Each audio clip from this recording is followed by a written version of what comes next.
Bueno, buenos días. En verdad tendría que decir casi ya buenas tardes o buenas tardes.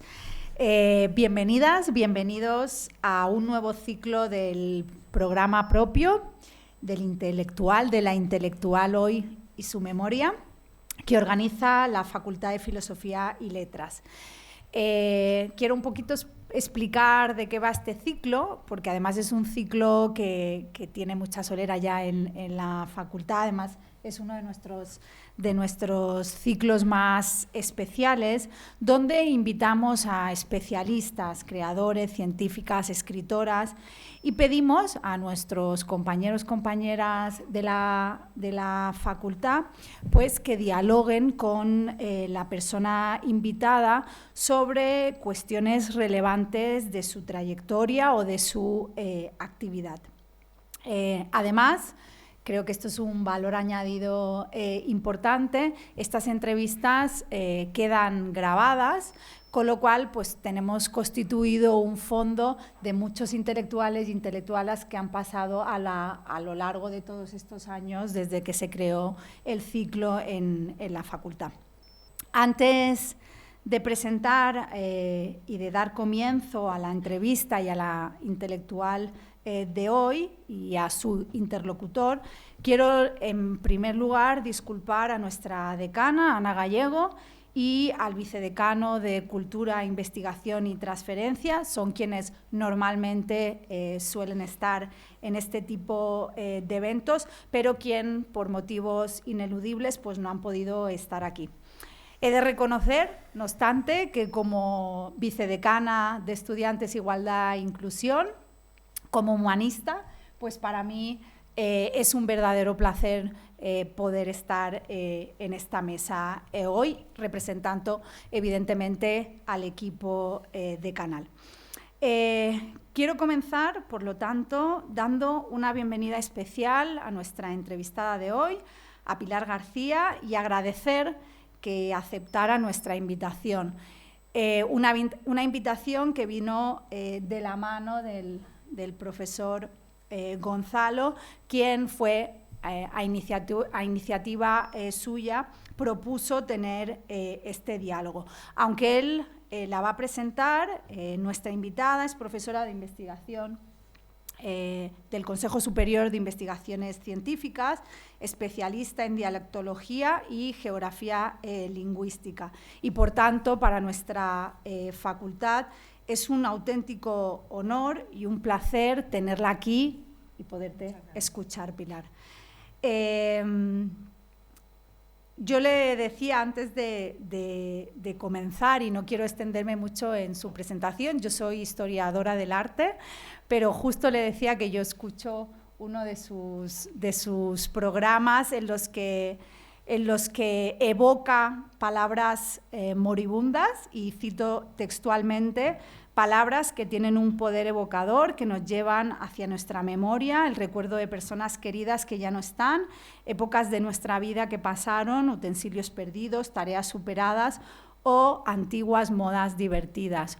Hoy, Pilar, con la entrevista que hace, también pasa a conformar parte de, en este caso, de la memoria colectiva de la facultad. Yo hace pocos días estaba en el homenaje a un compañero que se jubilaba, y también me tocó representar al equipo de Canal. Era un compañero de mi departamento, y entre ellos evocaba un intelectual y su memoria que él también hizo allá por los años 90, creo que en el 94, y es muy emocionante poder también volver a revisar todas estas entrevistas, porque siguen siendo un espacio de aprendizaje. Antes de darle la palabra al entrevistador, a Gonzalo, quiero en primer lugar darle la palabra al director del Departamento de Lengua Española, Esteban Montoro. Bueno, pues buenas tardes a todos, muchas gracias por la asistencia, y yo recién desembarcado prácticamente en esta función, pues tengo el inmenso placer de estar en compañía particularmente de Pilar García Mutón, persona muy querida, como ahora se mostrará por parte de todos los investigadores del área de lengua española. Y bueno, pues asimismo Yolanda y mi compañero Gonzalo en el departamento. Me voy a limitar simplemente a reseñar, puesto que aquí se va a hablar largo y tendido sobre la figura de Pilar. Simplemente pues que Yolanda la ha presentado como un especialista en dialectología y geografía lingüística, y yo diría que es la especialista en geografía lingüística y dialectología, o la máxima especialista. Es decir, contamos con una persona de enorme envergadura en el área de lengua española y particularmente en esas especialidades. Así que es un inmenso placer tenerla una vez más aquí, puesto que no es la primera ni será la última.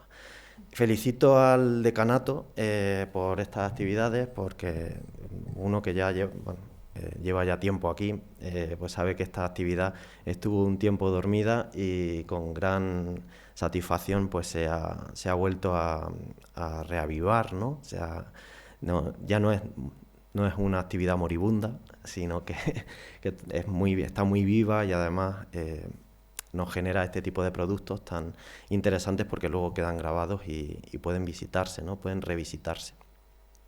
Y felicito también a nuestro compañero Gonzalo Águila Escobar por esta iniciativa, que creo que es inmejorable, ¿no? En este sentido. Así que, por supuesto, pues le doy la bienvenida a Pilar una vez más y nada, muchas gracias a todos. Pues sí, tenemos una voz privilegiada. Yo quería que pusieran el acento ellos como profesores del Departamento de Lengua Española, la voz privilegiada. Y bueno, como yo no quiero robar más minutos a esta entrevista, sí que quiero decir y recordar que es verdad que este ciclo propio ha tenido siempre mucha importancia en la facultad. En los tiempos que vivimos, además, porque nos permite el diálogo con personas con una larga trayectoria y hacer un recorrido por sus vidas y sus trayectorias intelectuales.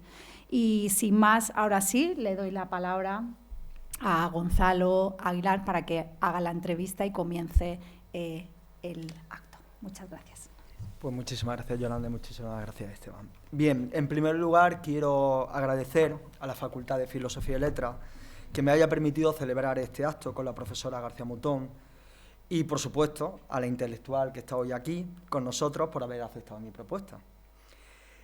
También quiero agradecer el apoyo del Departamento de Lengua Española, hoy en la persona de su recentísimo director, el profesor Montoro del Arco, que quiero hacer extensiva al antiguo equipo, y aprovechar también este acto público para agradecer al profesor Manjón y a su equipo todos estos años de buen hacer y sobre todo por haber creado un clima de concordia y trabajo.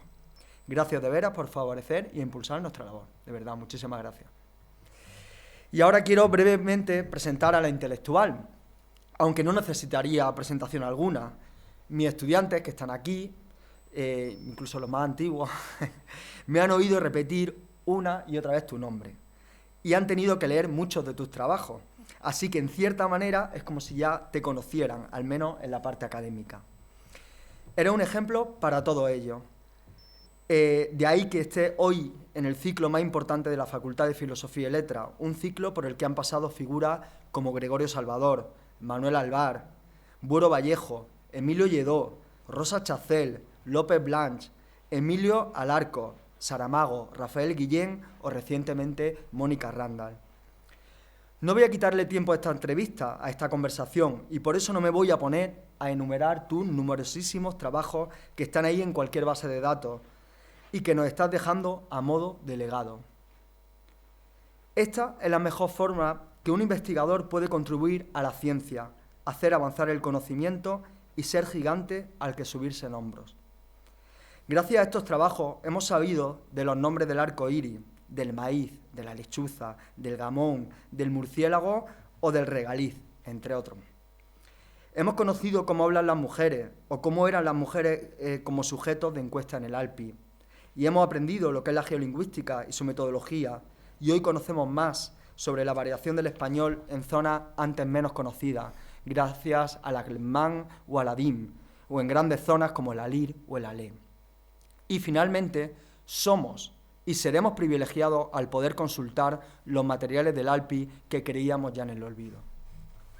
Quiero terminar esta presentación con una reflexión que alguna vez hemos compartido y que también suelo comentarla con mis estudiantes y mis colegas. Un gran investigador y una gran persona no tienen por qué ir de la mano, pero si lo hacen, su figura trasciende a otra dimensión, la de las personas inteligentes, humildes y, en definitiva, intelectuales. Hoy estás aquí porque eres una enorme profesional, una referente nacional e internacional en la investigación y, encima, una grandísima persona. Gracias por aceptar esta invitación y poder compartir con los estudiantes tu enorme sabiduría y tu saber estar y ser. Muchas gracias.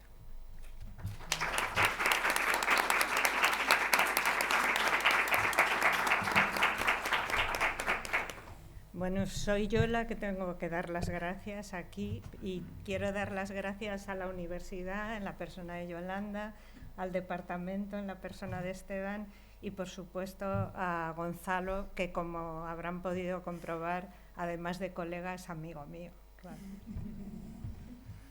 Bueno, pues nada, si les parecen, empezamos con la entrevista, ¿no? Bueno, pues yo creo que, como toda entrevista, lo mejor es empezar por el principio, por los inicios, ¿no?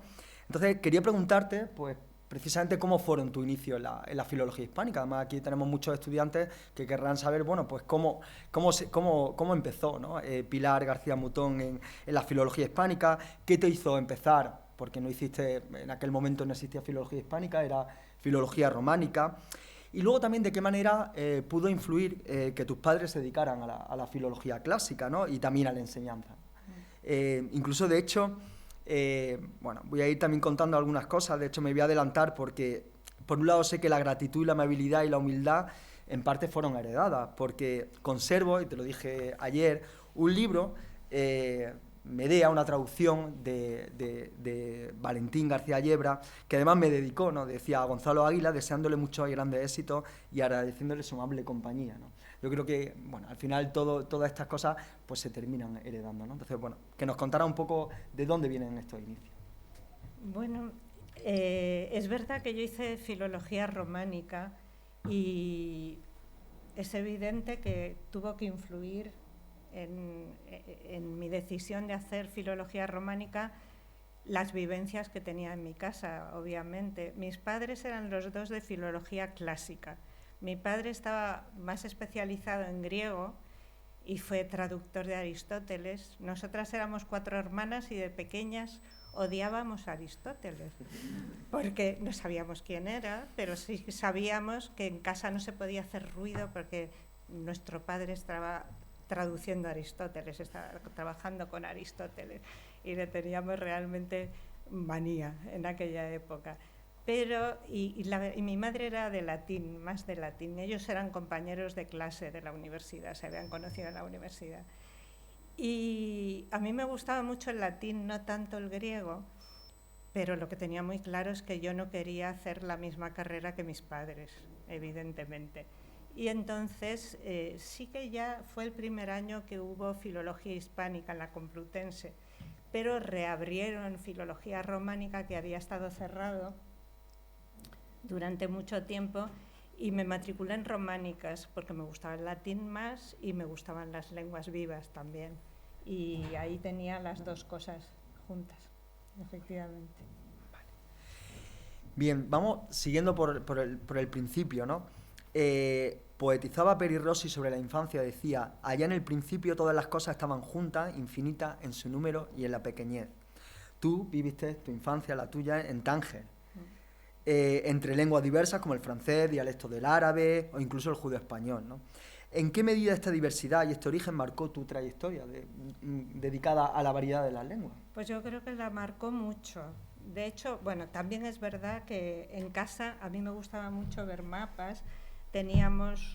Vivíamos en un entorno que era multilingüe en sí, y yo siempre he dicho que yo soy medio mora, porque viví hasta los 12 años, aunque veníamos todas las vacaciones, nos veníamos a España.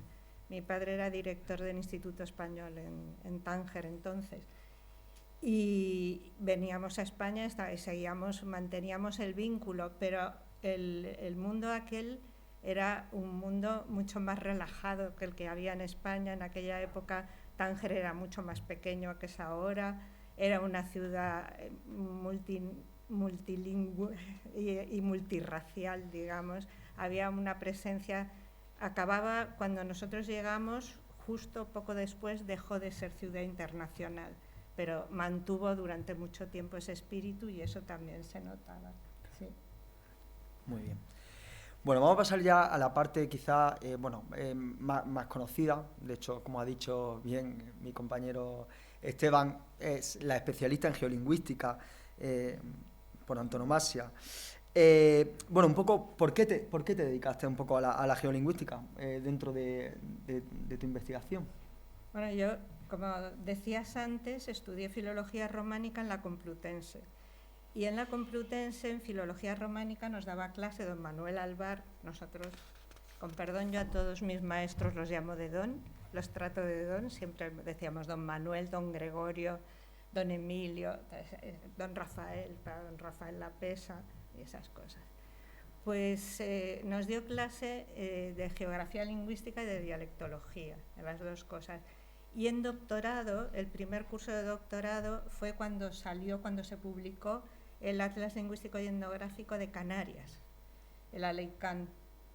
Y los canarios entonces, el Cabildo Insular tenía mucho, y supongo que sigue teniendo mucho dinero. Y entonces don Manuel consiguió que nos llevasen a los 7 u 8 estudiantes que éramos de geografía lingüística en el doctorado y nos llevaron a la inauguración a Canarias, me acuerdo. Y bueno, a mí siempre me gustaron los mapas, eso lo heredé de mi madre también, y eso que dicen de que las mujeres no saben leer mapas no es verdad. O sea, yo siempre me he movido muy bien con los mapas y me ha gustado mucho. Y ahí empecé a trabajar, a estudiar geografía lingüística y luego cuando acabé la carrera, don Manuel Alvar me dijo que tenía que hacer rapidísimamente la tesina que hacíamos entonces, que era el trabajo de fin de doctorado, para pedir una beca en el Consejo. Y en el Consejo Superior de Investigaciones Científicas, en el CSIC, él tenía el Departamento de Geografía Lingüística y ahí era donde éramos un ejército de 5, 6 o 7 que pasábamos materiales de los cuestionarios de encuesta a los cuadernillos de formas que eran luego lo que constituían los mapas. Cada cuadernillo era una palabra del mapa, o sea, era un futuro mapa. Y nosotras digo porque yo creo que solamente había un hombre o dos, éramos casi todas mujeres. Pasábamos cuestionarios, formas de los cuestionarios a los cuadernillos. Y eso es un trabajo duro, por un lado, pero por otro lado es un trabajo muy gratificante porque pasan por tus manos, tus ojos, por todo, pasan todas las formas resultantes de las encuestas. Y uno, si se fija y si te gusta, aprende mucho con eso, en este caso. Muy bien. Sin embargo, por ejemplo, tu tesis no fue por geografía lingüística, claro. No, porque en aquella época... Y yo hoy me arrepiento, si hubiera hecho la tesis de geografía lingüística, hubiera llegado antes a empezar a publicar y a trabajar en eso. Pero Alvar lo que quería, en aquella época estaba muy interesado, estaba trabajando sobre la repoblación francesa en la Edad Media. Y entonces hice la tesina primero y luego la tesis doctoral sobre la repoblación francesa en España en los siglos XI al XIII, que es interesantísimo. Y claro, aprendí a manejar todas las colecciones de documentos medievales y los cartularios, y también te pasa eso, que empiezas a leer documentos de compraventa y cosas así, y pasan por tus manos las familias de franceses que venían a repoblar, porque el problema de la Edad Media y cuando se fue abriendo el Camino de Santiago es que no había profesionales liberales, digamos, para nutrir las necesidades de los peregrinos, porque todo eso hacía también una especie de comercio, ¿no? Y entonces fue cuando abrieron de alguna manera el camino lo abrieron los cluniacenses, los monjes de Cluny primero, pero también los reyes, supongo que inspirados por los monjes de Cluny, dieron fueros que llamaban los fueros de francos. O sea, hicieron fueros especiales para atraer a repobladores que venían del otro lado de los Pirineos y venían como hombres libres. O sea, que así consiguieron atraer a muchos.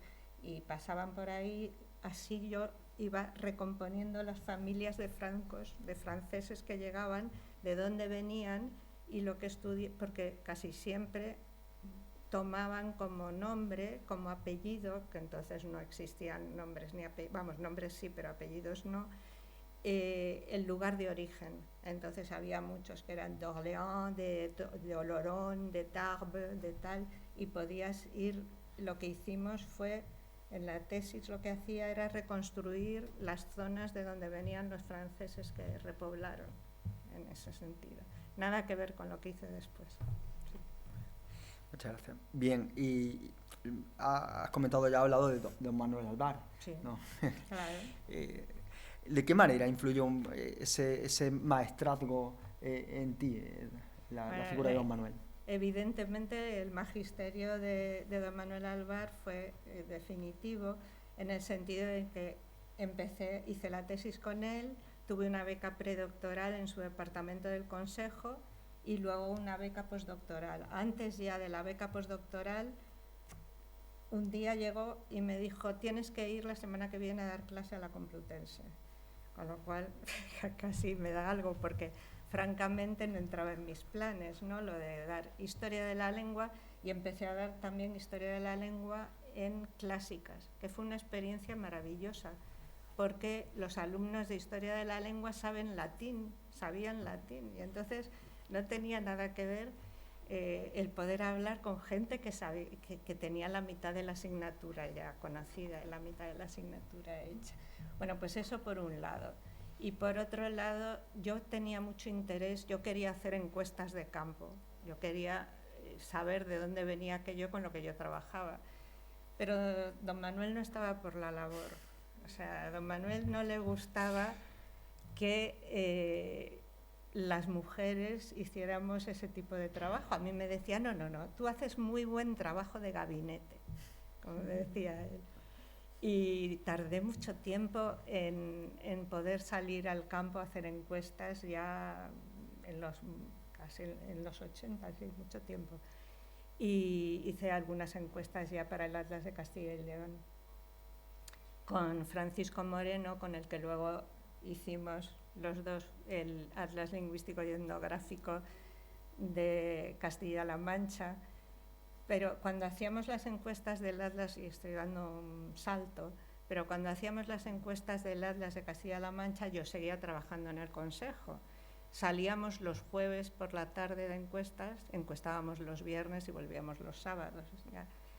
Y todos los lunes me encontraba un papelito de Alvar que me había dejado encima de la mesa diciendo: te he buscado y no te hallé. No le gustaba que nos fuéramos de encuestas en ese sentido, ¿no? Él prefería un trabajo de despacho para nosotros, ¿no? Sí. Bueno, en ese sentido hay que...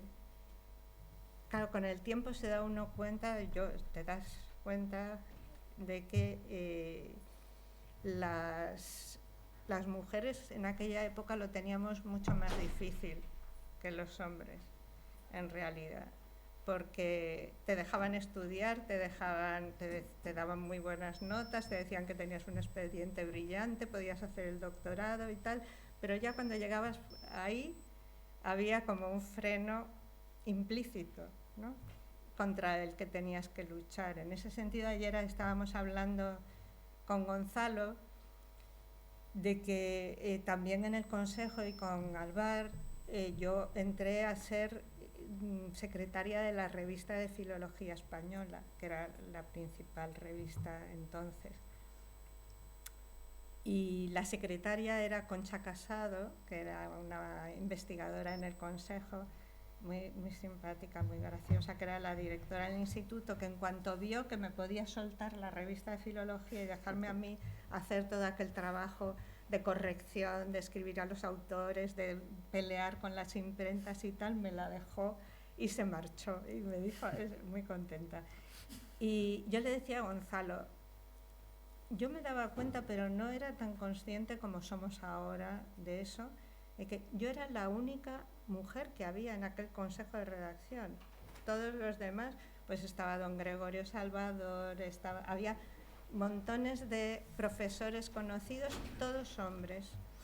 Y así fue durante muchos años, hasta que, a lo largo, a partir de los años 2000 empezaron a entrar ya más mujeres en el consejo de redacción y además, de alguna manera, también es verdad que las propias autoridades del consejo empezaron a recomendar que hubiera alguna presencia femenina que no fuera solamente la secretaria de la revista, ¿no? Sí. Bueno, de hecho, has sacado del tema, ¿no? Sí, claro. Es que todo va unido. Claro. Quería preguntarte, por ejemplo, si tú crees que haber sido mujer ha influido en tu trayectoria académica.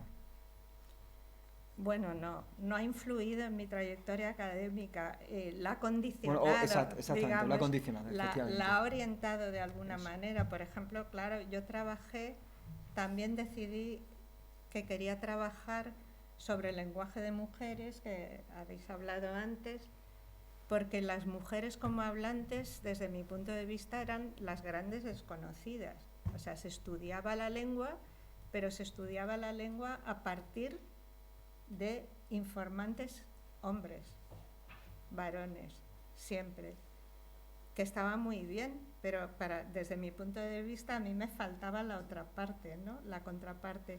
Y cuando nos planteamos con Francisco Moreno hacer el Atlas de Castilla-La Mancha, yo me puse muy pesada y dije que yo quería tener informantes mujeres también. Y eso condicionó de alguna manera, efectivamente, sí, la metodología que utilizamos, porque lo que hicimos es que por primera vez hicimos un cuestionario para hombre, un cuestionario para mujer. Yo encuestaba a la mujer y Francisco encuestaba al hombre para que hubiera la mínima interferencia entre encuestador y informante. Y nos fue muy bien, así, la verdad. Pero bueno, ya había habido, de hecho, en el año 52 hubo un número de la revista Orbis, la que dirigía Sever Pop en Lovaina, que era sobre el habla de las mujeres, la primera que hubo, y que fue una cosa excepcional. Y ahí fue donde se publicó el trabajo de Gregorio Salvador, de don Gregorio, que había hecho la tesis con don Manuel, cuando trabajaban sobre el Atlas de Andalucía, y se encontró en Puebla de don Fadrique las diferencias entre la forma de hablar de los hombres y de las mujeres, y publicó su artículo en Orbis ahí. Y en ese mismo número, pero me enrollo, tú me cortas. No.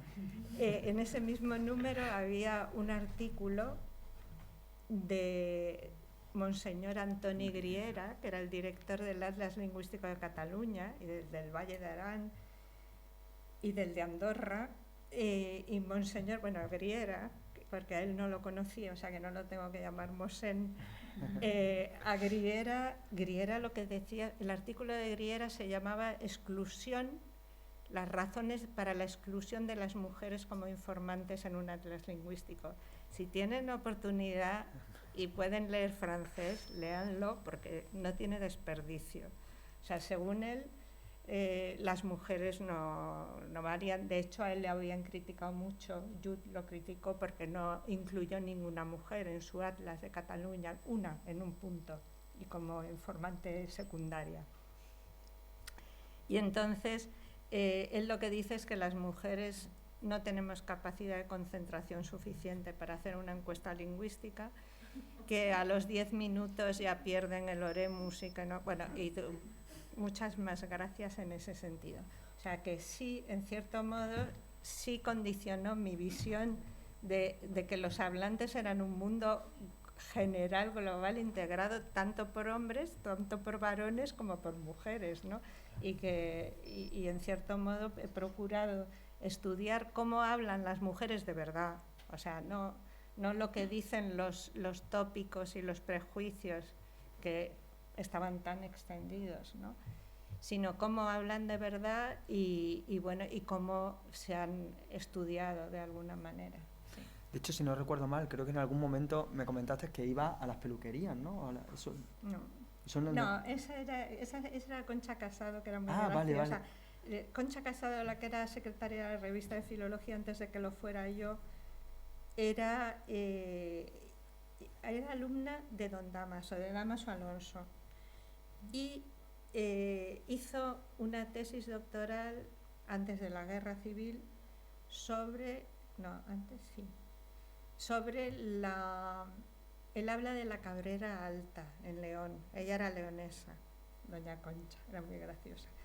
Y entonces se fue a hacer encuestas a la Cabrera Alta, y entonces don Dámaso Alonso los mandaba a hacer encuestas bien, y las hacían muy bien, y nos contaba que se había hecho un delantal de cuadros muy largo y llevaba sus cuadernitos metidos en los bolsillos y se ponía no en las peluquerías sino en la tienda de los pueblos, se sentaba en una sillita. Ella había sido monja en tiempos, pero cuando hizo las encuestas no era monja, y se sentaba en una sillita en un rincón y iba tomando nota de todos los que pasaban por allí. Esa era Concha Casado. Sí. Has hablado antes que te gustaba mucho, que una de las cosas era hacer las encuestas, realizar las encuestas, ¿no?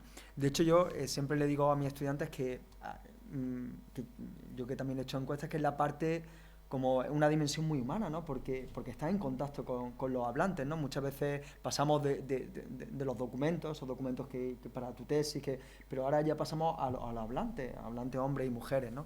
Entonces, bueno, ¿en qué medida, cómo han sido esas encuestas? Pues que ya tú has hecho del Castilla y León, las encuestas en América, las de la DIM, las de pues la verdad es que las encuestas son una experiencia que si todos los que estudian filología y todas las que estudian filología deberían hacer alguna en algún momento. Para mí han sido desde luego una experiencia muy, muy enriquecedora. Yo he aprendido muchísimo más de mis informantes que de muchos de mis profesores, realmente. Es una experiencia irrepetible porque uno tiene delante pues los que son de verdad los personajes, las personas que importan, o sea, los que tienen los conocimientos que nosotros vamos a buscar, ¿no? Al principio, cuando empiezas a hacer una encuesta, en general, bueno, tú ya sabes cómo es y ya les habrás contado a tus alumnos cómo es el proceso de seleccionar un informante, ¿no? Pero una vez que empiezas la encuesta, pues el informante está un poco receloso porque no sabe muy bien a qué vas tú en realidad. O sea, tampoco les decimos vamos a ver cómo habla usted. O sea, no. O sea, venimos a estudiar la lengua y la cultura y por eso queremos que usted nos cuente y tal. Vale. Y entonces yo siempre cuando empiezo la encuesta, con el tiempo ya me he dado cuenta y lo sigo haciendo siempre, empiezo por el cuerpo humano. Porque si uno empieza a preguntar, ustedes saben que nosotros preguntamos siempre indirectamente para no influir en la respuesta que vamos a recoger, claro, si no estaríamos induciendo y no valdría la respuesta. Entonces, empezar por el cuerpo humano es fácil y es divertido y además a los informantes les da una seguridad pasmosa. Porque si tú empiezas a preguntar y dices si me tomo una aspirina es porque me duele, y entonces te miran así y dicen la cabeza, y dicen, vale, y esta parte de aquí, que es la frente, y esto, las cejas, y si hago así, ¿qué hago? Guiñar el ojo, cucar el ojo, todas esas cosas según las zonas, ¿no? Y entonces empiezan a pensar que el encuestador, bueno, tampoco es tan agresivo, porque al fin y al cabo está preguntando tonterías que sabe cualquiera y además les está cogiendo apuntes, porque al tiempo que preguntamos, yo que soy zurda, voy escribiendo en transcripción fonética y entonces te miran realmente cuando llevas media hora en esa dinámica, se dan cuenta de que ellos son importantes. O sea, tú estás tomándoles apuntes a todo lo que dicen. Y yo me doy cuenta porque cuando llego, paseando por el cuerpo humano, cuando llego a las manos, yo sigo escribiendo y digo, ¿y con qué mano estoy escribiendo? Y todos me dicen, con la derecha. Porque yo no escribo así como algunos zurdos, sino que escribo así porque aprendí a escribir con las dos y luego me especialicé, pero no. Y entonces le digo, no, con la izquierda. Y entonces quedan así mirando y oh, es usted zocata o es zoca, esas cosas que dicen, ¿no? Y en algunos sitios no les gusta nada. Y consideran que es la mano del diablo, como te decían, que es no sé qué. Y yo, claro, nosotros no solo recogemos las respuestas, sino que recogemos también todas las creencias populares que van asociadas o a la cosa o a la costumbre o a lo que sea. Entonces en esto hubo una informante que me explicó bien, la única, que me explicó bien por qué es malo, para él era malo desde su punto de vista hacer las cosas con la mano izquierda. Entonces me dijo, ¿cómo se nota que usted, cuando yo defendía, yo me defendía de la zurdez, yo defendía que la zurdez estaba bien, igual que lo demás, y entonces ella me decía, ¿cómo se nota que no tiene usted un hijo que sea segador? Y digo, pues no. Dice, claro, porque si usted va en una hilera segando, tiene razón. Dice, con la mano izquierda se coge la maná y con la mano derecha se da con la hoz y se corta. Si su hijo va en una línea y lleva justo la mano contraria, tiene muchas posibilidades de tener problemas, efectivamente. Bueno, es como derivo mucho, pero efectivamente los informantes son lo más importante en la encuesta. Se aprende muchísimo de ellos, tanto aquí, y además tienen mucho parecido en todas partes del mundo, ¿no? Yo he encuestado, como decía Gonzalo, yo he encuestado en Castilla y León, sobre todo en Palencia, he encuestado en toda Castilla-La Mancha, luego encuesté con Alvar en Chile, en México, en Yucatán sobre todo, y en Estados Unidos. Y yo me acuerdo de que en Yucatán, bueno, es verdad que los caracteres no son iguales en unos sitios y en otros, ¿no? Y por ejemplo, yo, claro, a mí me tocaba buscar los informantes y tenerlos preparados para el día siguiente. Y en aquella época, don Manuel ya estaba mayor y tenía verdadera ansiedad por hacer no una encuesta, sino 2 al día, cual era una locura, porque son 6 horas como mínimo cada encuesta. Entonces yo buscaba los informantes. Y lo que ocurre con los mexicanos es que son sumamente corteses, como ustedes ya sabrán, pero nunca le va a decir un mexicano que no. Nunca dicen que no. Pero luego, y te dicen sí, doctorcita, como decían ellos, porque todos somos doctores. Sí, doctorcita, mañana, estábamos en la Universidad de Mérida, en Yucatán. Mañana a las 9, como no, sí. Al día siguiente no se presentaban. Don Manuel montaba en cólera, claro.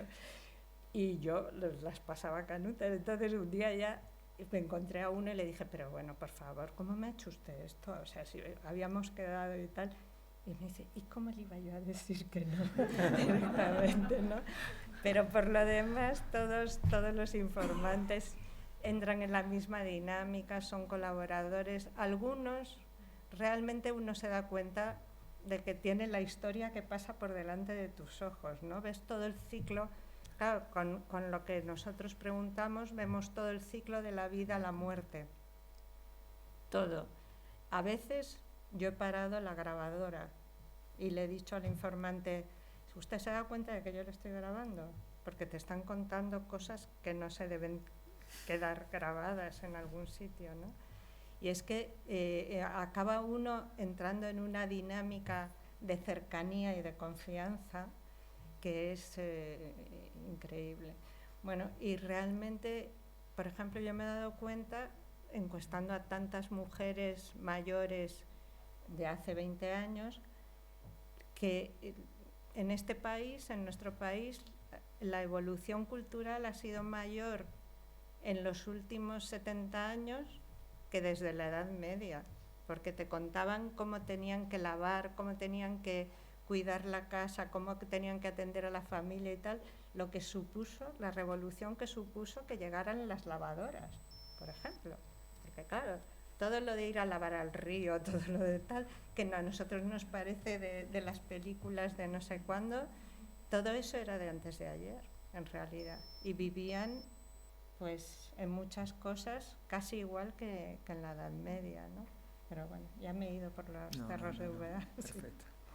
Bueno, además de la encuesta, también habéis trabajado y se trabaja en geolingüística con los etnotextos, ¿no? De hecho, tú colaboraste en la edición de Textos Andaluces en transcripción fonética, aunque no trabajaste directamente con el ALEA, pero sí a través de esa edición. Y luego también en el ADIN, con Isabel Molina Marto, habéis publicado esas Hablas Rurales de Madrid en etnotextos, ¿no? ¿En qué medida, qué nos aportan esos etnotextos también a la geografía lingüística, a la variación? Sí. Bueno, la primera vez que yo vi un etnotexto de estos, que llamamos ahora etnotextos, fue ordenando en el Consejo los cuestionarios de Andalucía, del ALEA. Y en algunos de los cuestionarios del ALEA había un papelito doblado metido donde había una transcripción de un texto. Y entonces yo se lo dije a don Manuel, le dije, pero esto está aquí y ¿por qué no lo publicamos? Y claro, me tocó prepararlos y tal. Aquellos etnotextos tenían una pega, tienen una ventaja, que es que uno tiene ahí un montón de narraciones orales de cómo era la cultura popular en los años 50 y 60 en Andalucía.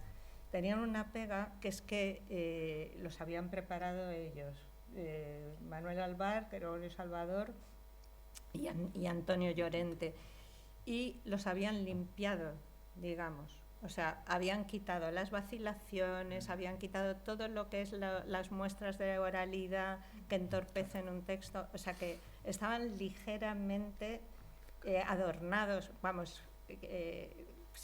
adornados, o sea, no eran tan espontáneos como debían haber sido en las grabaciones.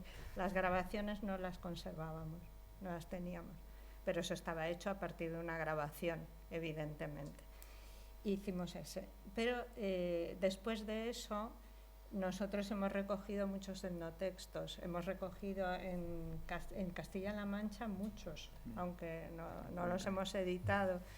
En Madrid, con Isabel Molina, hemos recogido también. ¿Por qué? Pues yo soy muy defensora de estos textos, porque las encuestas, los alumnos de Gonzalo lo saben, en las encuestas nosotros recogemos casi siempre palabras aisladas, con lo cual la situación de encuesta lo que recoge es lenguaje formal, de alguna manera, porque la palabra se saca de contexto. Si yo pregunto, por ejemplo, en la parte de fonética, donde lo que hacemos es preguntar muy rápidamente para que el informante no piense y pronuncie con normalidad. Si yo pregunto lo que no es negro, ¿cómo es? Y te contestan blanco, siempre. Y el que no es alto es bajo. Son palabras sueltas. En cambio, los etnotextos, aparte de recoger cuestiones relacionadas con las creencias y con la cultura popular, aparte de eso, lo que recogen son lengua en contexto. Entonces tenemos fonética sintáctica, tenemos enlaces que no tenemos en las otras partes, o sea que son complementarios. De hecho, por ejemplo, en el de la Habla Rural de Madrid tenéis hasta el audio. Sí, ¿no? claro. Que también está muy bien. Sí, y esas las hemos trabajado mucho. Bueno, nosotras en este caso, eso es lo del lenguaje. Luego incluso hablamos, a veces las mujeres hablamos en plural y decimos nosotros. Nosotras, en este caso Isabel Molina y yo, hemos trabajado sobre las grabaciones y hemos mantenido evidentemente todo lo que se oye.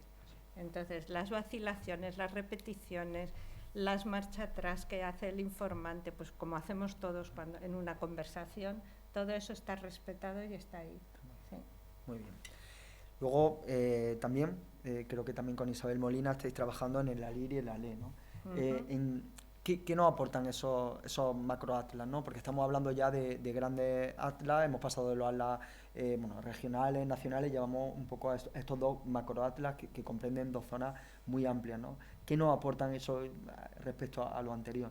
Bueno, después de las grandes guerras mundiales hubo voluntad de emprender acciones de colaboración cultural entre los países europeos para que de alguna manera se borrasen todas las grandes diferencias que habían quedado y los enfrentamientos, ¿no?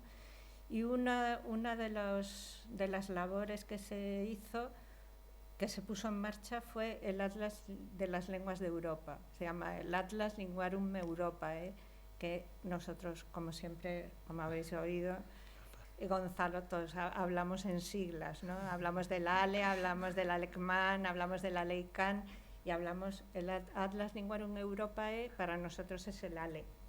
Bueno, pues estos son grandes atlas, macroatlas, claro, porque nosotros hablamos, cuando hablamos de geografía lingüística, hablamos de atlas de gran dominio, que solían ser atlas nacionales, como el Atlas de Francia, por ejemplo, el de Italia o el ALPI, el Atlas Lingüístico de la Península Ibérica, y luego atlas de pequeño dominio, que suelen ser de una zona y que suelen ser más recogidos y más pegados al terreno, y luego están estos superatlas enormes, ¿no?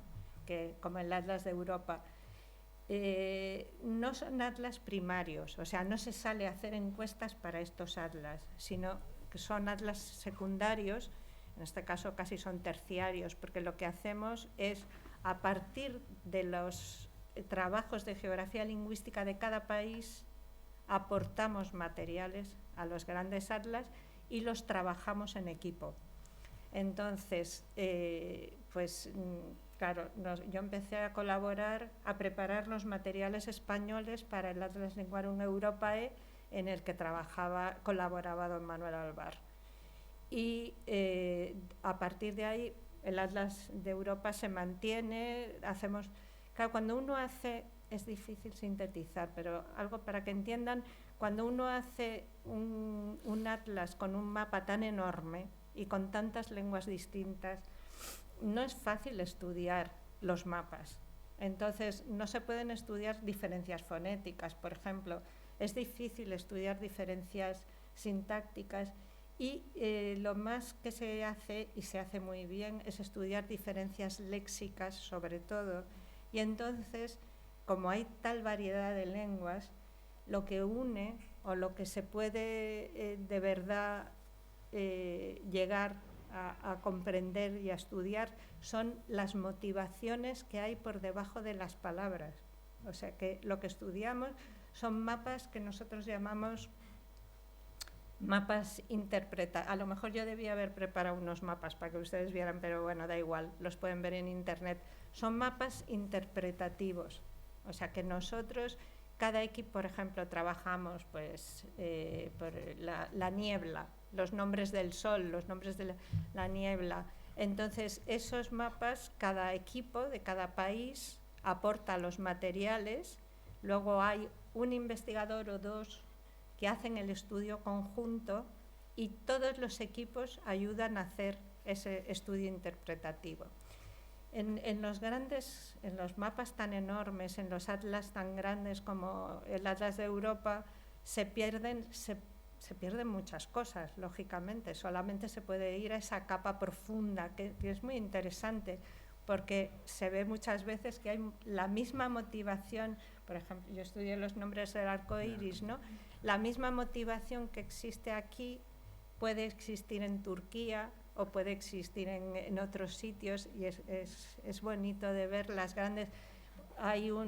Y luego, claro, también eso te permite trabajar con los mejores especialistas de todos los países. Por ejemplo, Mario Alinei, que ya murió hace unos años, que era uno de los directores del Atlas de Europa, él trabajó fundamentalmente a partir de las motivaciones, establecía las capas de colonización cultural, o sea, lo precristiano, lo cristiano, las distintas, se puede ver muy bien los distintos niveles, ¿no? Bueno, entonces, como decíamos antes, se pierde mucho en esa cosa tan enorme, en ese mar de mapas. Y entonces los romanistas Michel Contigny y Gaston Toyon, que son de la Universidad de Grenoble, decidieron hacer un atlas lingüístico románico, que es el ALIR, del que hablaba Gonzalo, para no perder lo que podía ser constitutivo de los romanistas. Y ahí hemos trabajado mucho y tenemos un equipo que somos ya casi todos como si fuéramos una familia, ¿no?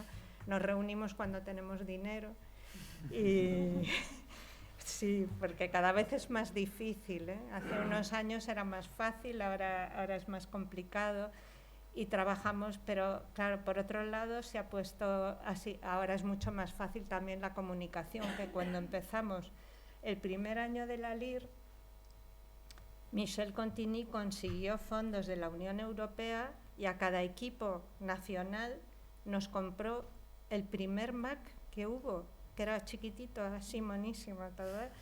Y entonces fuimos todos en peregrinación a Grenoble, cada uno con nuestro coche. Bueno, no, los portugueses vinieron a Madrid y dejaron el coche en Madrid, cogimos el mío y fuimos a Cataluña y recogimos Àngels Massip y así, y nos fuimos a Grenoble todos y volvimos cada uno con nuestro paquetito.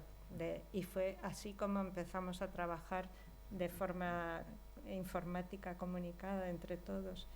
Y bueno, hemos hecho y seguimos trabajando y trabajamos mucho. No, claro, es muy interesante lo que decías, ¿no? De cómo la motivación, en cierta manera, a veces es general, es cultural en muchos sitios. Por ¿no? supuesto.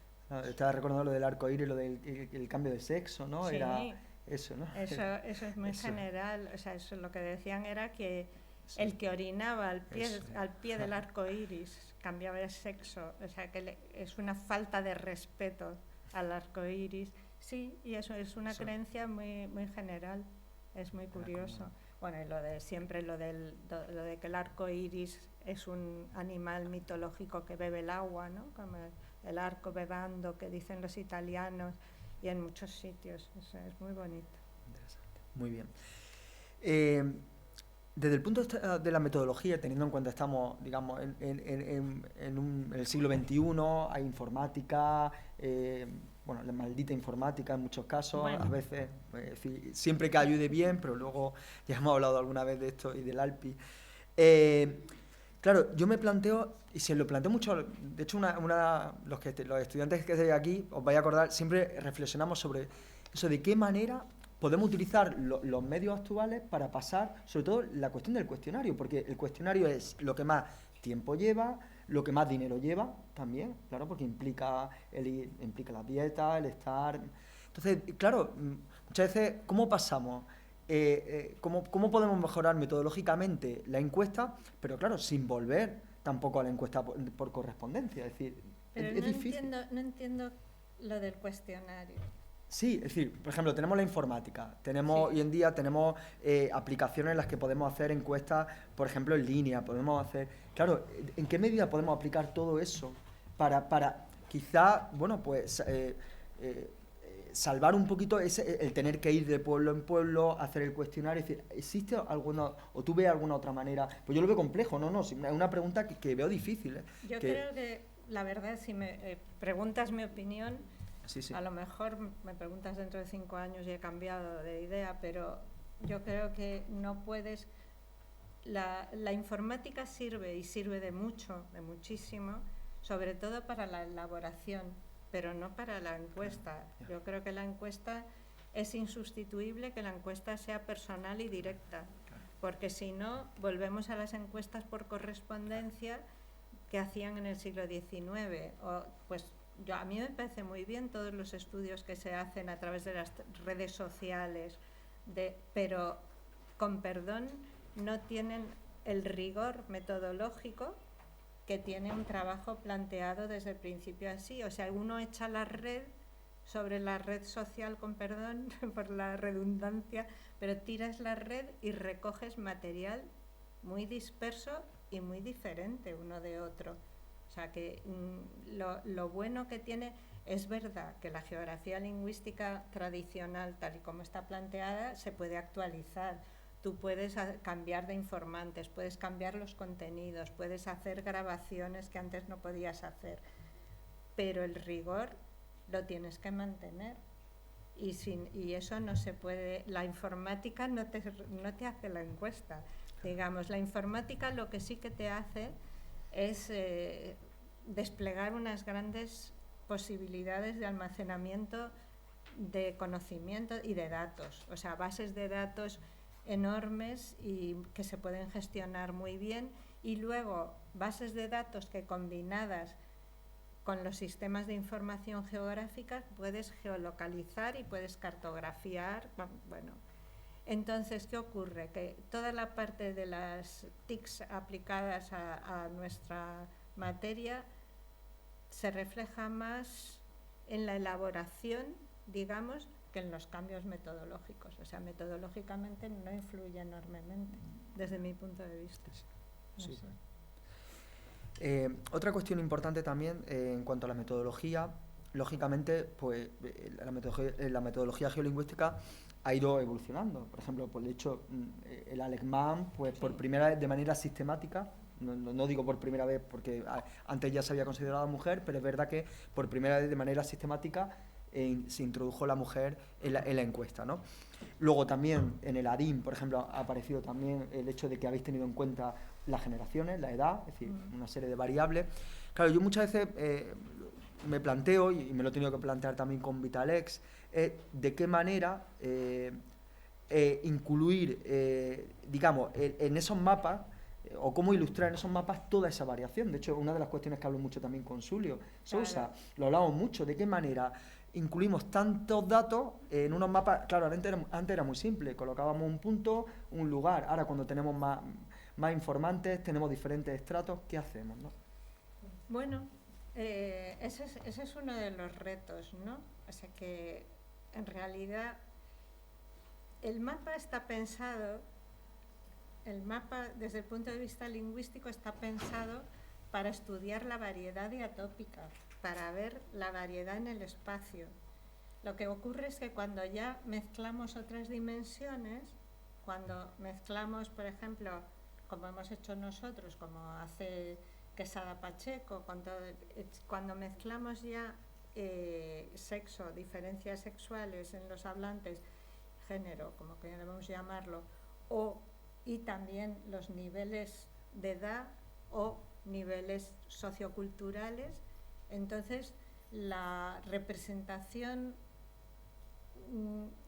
cartográfica pierde, lógicamente, porque podría tener mucho más sentido comparar distintos mapas.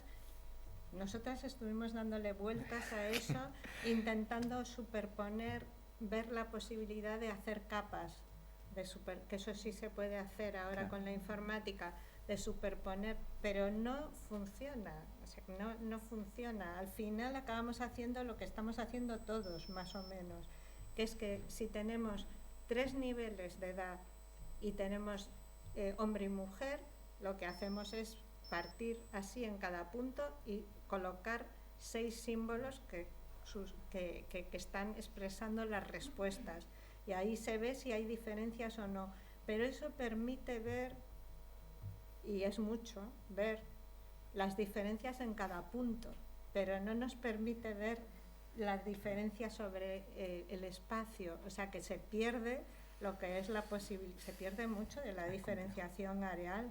O sea, das mucha información condensada y sintetizada, pero de ese mapa no te pasa como cuando tú ves un mapa de Andalucía elaborado del ALEA y ves, por ejemplo, formas orientales, y ves una mancha prof aquí en Granada, el norte, vamos, en Granada y Almería, y con un poco de suerte que coja algo más y tal, y luego lo ves que continúa por Castilla-La Mancha hacia arriba y llega hasta Aragón.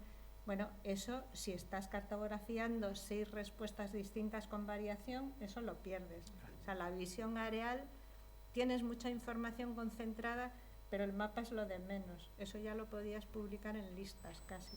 Claro. Pero bueno, es así. Sí. ¿No? O puede funcionar para un trabajo en concreto, como el de los femeninos profesionales, claro, que hiciste. Y bueno, ahí, sí, efectivamente, con Isabel hemos hecho, y ahora todavía tenemos que elaborar. Estamos elaborando los últimos mapas de la DIM de morfología y de fonética, los colgaremos enseguida. De léxico están colgados los que son de la tercera edad, digamos, los que corresponden a informantes normales, que son los que se pueden comparar con otros atlas lingüísticos, y ahora nos quedan por poner los de las dos generaciones de por debajo, los jóvenes y los de mediana edad. Y entonces los haremos también. Hicimos trabajos elaborados sobre eso, los hicimos para ver cómo funcionaban los femeninos. Hicimos un trabajo con las tres generaciones, y hombre y mujer, sobre cómo funcionaban médico-médica y juez y jueza.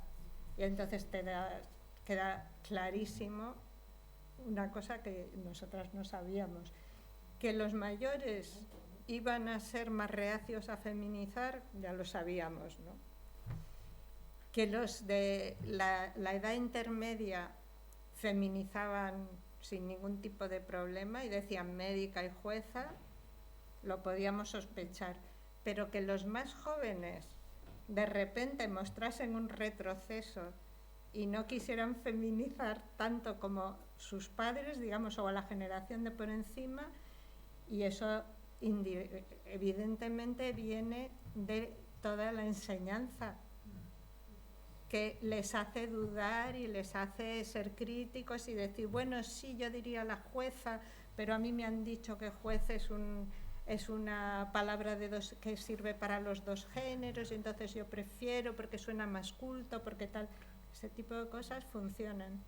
Y sí, bueno, pero el español, y me estaré adelantando a cosas, el español es una lengua que tiene una capacidad de feminización muy alta, muy grande. Incluso es verdad que nosotros decimos que siempre nos tenemos que mover en el parámetro de las lenguas románicas, que tienen sus estructuras internas y sus normas, ¿no?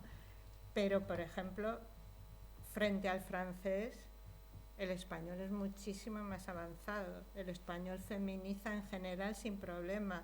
Y en Francia les ha costado, no ponerte en los sobres que te mandan monsieur o ya luego ya ponían madame. Madame le professeur en vez de la professeure. Y eso empezaron los canadienses. Y a fuerza de ser pesados y de todo el movimiento feminista, al final parece que empiezan a pasar por ahí, pero el francés es mucho más reacio que nosotros, incluso que el italiano también. Sí. Bueno, tu último gran proyecto es la recuperación del Alpi, ¿vale? Sí. Bueno, pues cuéntanos un poco cómo surge el proyecto y por qué esa necesidad de recuperar, porque no, alguien que no conoce este ámbito puede decir, bueno, ¿por qué recuperar ahora un atlas que, bueno, pues que pertenece ya al siglo pasado, ¿no? Sí. Bueno, el ALPI es, como decíamos antes, y los que han dado clase con Gonzalo lo sabrán, el Atlas Lingüístico de la Península Ibérica. Es un proyecto que surgió a principios del siglo pasado, cuando se publicó el Atlas Lingüístico de Francia, justo a principio del siglo. El equipo de Menéndez Pidal siempre pensó que había que hacer un atlas de España, porque un poco como hacían los franceses, habían hecho el suyo y los italianos estaban haciendo el suyo también. Pero, bueno, él tenía otros intereses sobre todo, claro, diacrónicos, y él lo que quería era, lo que le interesaba más, como se vio luego por los trabajos que hizo, fue el dialecto leonés, luego el dialecto aragonés, o sea, los que llamaban dialectos históricos, que venían del latín, y luego el castellano, pero su etapa de formación, ¿no? Y fue aplazando lo de hacer el atlas. A ustedes les sonará a todos el nombre de Tomás Navarro Tomás, que era un alumno suyo brillante, que fue fonetista y que además fue el que acabó dirigiendo, y trabajaba con él, por supuesto, en el Centro de Estudios Históricos, que luego se convirtió en el Consejo Superior de Investigaciones Científicas, y bueno, acabó él dirigiendo lo que iba a ser el atlas. El atlas se aplazó mucho tiempo y él decía que don Ramón nunca encontraba tiempo ni dinero para eso y prefería hacer otras cosas. Pero en el año 28 hubo un congreso en La Haya y un congreso internacional de lingüistas en el que ya estaban preocupadísimos de que porque todos los avances culturales estaban desterrando las formas de hablar populares, decían ellos, y entonces recomendaron en conclusión a todos los gobiernos del mundo, en realidad, pero sobre todo a los europeos, que hicieran cada uno su atlas lingüístico. Y se lo tomaron en serio y en el año 30, en el 29, de hecho ya les dieron dinero, el gobierno español de entonces, en la Segunda República, dio una subvención para que se hiciera el atlas. Y en el 30 imprimieron los cuestionarios que los hicieron, el cuestionario lo hicieron entre Navarro Tomás y Amado Alonso, que luego se fue a Buenos Aires y dejó a Navarro Tomás solo con eso. Bueno, el caso es que empezaron en el año 30, en el mismo año 30 empezaron las encuestas y hicieron encuestas sin parar, también estuvieron aquí en Andalucía, hicieron muchas encuestas y hasta que empezó la guerra, justo. La guerra los paró, pero ya tenían prácticamente terminadas las encuestas. De hecho, ellos, Navarro Tomás vino, él no era encuestador, él era el director y estaba en Madrid y organizaba las cosas y eso, y les mandaba cuestionarios, dinero, les decía, esto no lo están preguntando bien, corrijan no sé qué, pero él no hacía la encuesta in situ, solo hizo las 2 primeras en Madrid, en Rascafría y en, no me acuerdo cuál era el otro, Lozoyuela me parece. Y después de eso, por ejemplo, sí que vino a hacer encuestas con Espinosa y con Rodríguez Castellano, vinieron a hacer encuestas a Andalucía. ¿Por qué? Porque les interesaba muchísimo establecer lo que llamaron la frontera del andaluz y luego publicaron un artículo en el año 33 en la revista de Filología Española maravilloso, que ese mismo año hicieron las encuestas y ese mismo año sacaron el artículo. Hicieron las encuestas en la primavera y sacaron el artículo en el último cuatrimestre del año de la revista. Muy buen trabajo. Bueno, entonces, ¿qué ocurrió? Que después que con la guerra, ustedes saben que fue un horror en este país, casi todos muchos intelectuales se fueron al exilio, entre ellos Navarro Tomás. Y Navarro Tomás se llevó con él los cuestionarios del ALPI porque consideraba que eran un bien patrimonial que había que proteger. Y claro, estaban en plena guerra, él marchó al exilio y se fue, acabó en Nueva York, en la Universidad de Nueva York, y allí custodió los cuestionarios que había. Y él pensaba que iba a poder volver, pero cuando se firmaron los acuerdos del régimen franquista con el gobierno norteamericano, se rindió a la evidencia de que nunca más iban a poder volver los republicanos exiliados, y entonces se planteó, fue un hombre sumamente honrado, no publicó una línea, no tocó un cuestionario de aquellos que estaba custodiando en esos años, y en el año 50 se puso en contacto con sus amigos del exilio interior, digamos, con los que quedaron en España y que tenían influencia como lingüistas, con Dámaso Alonso y con Rafael Lapesa, y a través de ellos consiguió ponerse en contacto con las autoridades del Consejo de Investigaciones Científicas y llegaron a un acuerdo. Él devolvía los cuestionarios a España porque consideraba que eran un bien patrimonial, y lo son, y el gobierno se comprometía a contratar a sus encuestadores que todavía estaban en España para acabar lo que quedaba muy poco, y lo publicarían. Y así se hizo, bueno, con muchísimos problemas, que es como una novela, realmente es una cuestión durísima, pero todos se portaron bien, los que llegaron al acuerdo los respetaron. Y pero tardó mucho en publicarse porque hubo desavenencias. Claro, el director estaba fuera había desavenencias entre los propios encuestadores. Publicar un atlas sin tener una experiencia previa era difícil. Era un atlas de unas dimensiones, tiene 527 puntos, o sea, es que son muchas encuestas.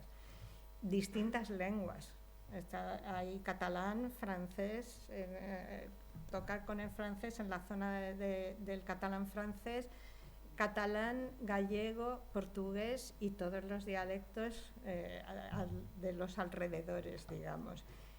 Bueno, se publicó el primer y único volumen que se publicó, son 75 mapas de fonética en el año 62, o sea, un año después de que Alvar publicara el primer tomo de Andalucía, pero Alvar ya se había acogido a las nuevas tendencias de la geografía lingüística francesa, de Albert Dauzat, los atlas regionales más pequeños, más condensados, y este salió después y solamente un tomo y solo de fonética. Y después de eso no volvieron a publicar más y se abandonó totalmente el atlas. ¿Qué ocurrió? Que con el paso del tiempo, ustedes saben, hay un investigador canadiense, David Heap, que lo que hizo fue, en su tesis doctoral, que la hizo sobre eso, recopiló todos los materiales y los fotocopió.